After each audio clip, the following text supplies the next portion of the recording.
Hi friends, இன்றைக்கான நாள் பார்த்தீங்கன்னா நெய்ச்சோறும் சிக்கன் குழம்புக்கான நாள் போலக்கு. ஏன்னா ஏகப்பட்ட ஆர்டர் நெய்ச்சோறும் சிக்கன் குழம்பும் சொல்லிட்டு மொத்த ஆர்டர்னா நெய்ச்சோறும் சிக்கன் குழம்பும் சீக்கிரமாகவே செஞ்சிடலாம். ஆனால் இந்த சிங்கிள் ஆர்டருக்கு பார்த்தீங்கன்னா தனித்தனியாக செய்ய வேண்டியதாக போச்சு. ஏன்னா ஆன்லைன் ஆர்டர் எப்போ வரும், எந்த ஐட்டம் வரும்னே தெரியாது. பக்கத்தில் இருக்கிற குக்கரை பார்த்தாலும் தெரியும். ஏற்கனவே சிக்கன் குழம்பு வந்து செஞ்சுட்டு மீதி இருக்கிற அதில் குழம்பு அதில் அப்படியே வச்சுருக்கேன். மறுபடியும் பார்த்தீங்கன்னா நெய்ஸோட ஆர்டர் வந்திருந்தது.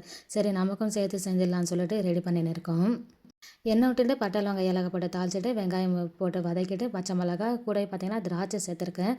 நெய் சுருக்கு திராட்சை சேர்க்கும்போது டேஸ்ட் நல்லாயிருக்கும், நல்லா சேர்த்துருக்கேன். இந்த பக்கம் பார்த்தீங்கன்னா சிக்கன் குழம்புக்கு ரெடி பண்ணின்னு இருக்கோம்.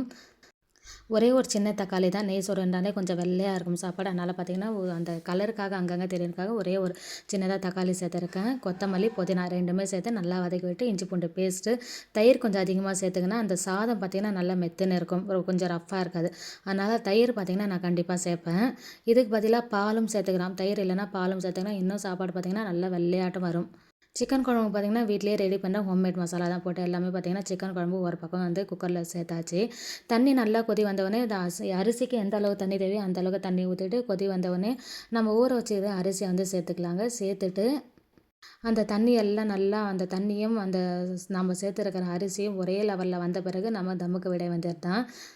நெய் சோறு செய்கிறது பார்த்திங்கன்னா ரொம்ப ரொம்ப சுலபமான வேலை. இதுக்கான மசாலாம் பார்த்திங்கன்னா அதிகமாக தேவைப்படாது, டக்குன்னு முடிஞ்சிடும். பார்த்து பக்குவமாக தம்முக்கு வரணும், அவ்வளோதான். மற்றபடி எதுவும் அந்த அளவுக்கு கஷ்டமான வேலைலாம் இல்லை. இதுக்கு நடுவில் பார்த்தீங்கன்னா கொஞ்சம் வயிறு வலியாக இருந்ததுன்னு சொல்லிட்டு மன்னவர் பார்த்தீங்கன்னா எனக்கு சீரக தண்ணி தான் போட்டு கொடுத்துருந்தாரு. இதை குடிச்சு முடிச்ச பிறகு தான் மறுபடியும் போய் வேலை பார்க்க போனோம். ஏன்னா அந்த அளவுக்கு வயிறு வலினால என்னால் நிற்க முடியல. சரி, குடிச்சு முடிச்சே போகலான்னு சொல்லிட்டு நெய் சோறும் சூப்பராக வந்து ரெடி ஆயிடுச்சு.